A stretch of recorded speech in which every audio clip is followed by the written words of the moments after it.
திருச்சியில் அரசு வழங்கிய இலவச ஆடுகளை திருடியவர்களை பொதுமக்கள் விரட்டி பிடித்து போலீசில் ஒப்படைத்தனர். தமிழக அரசால் வழங்கப்பட்ட இலவச ஆடுகள் திருச்சியில் உள்ள குண்டூர், மாத்தூர், நாவல்பட்டு ஆகிய பகுதிகளில் காணாமல் போவதாக மாத்தூர் போலீசாருக்கு அதிக அளவில் புகார்கள் வந்தன.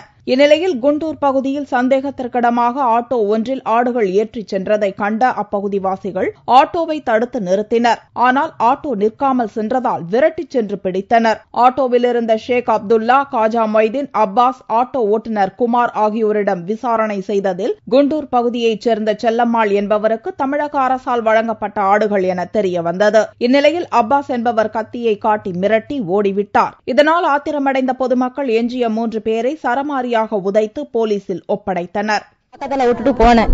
செக்க நேரத்துல வந்து 2 பேரும் பிடிச்சி அனாமத்தா தூக்கிட்டு வந்துட்டாங்க. இதே மாதிரி பிடிச்சிட்டு போனா நான் கவர்மெண்ட்ல கொடுத்த ஆடு 1.5 வருஷமா நான் வளர்த்து ஒரு கிடா இன்னைக்கு வித்து இருந்தா 10-20 வித்து இருப்பேன். ரொம்ப ஏழை. இப்படி போனா நான் என்ன பண்றது? தப்பியோடிய அப்பாஸை போலீசார் தேடி வருகின்றனர்.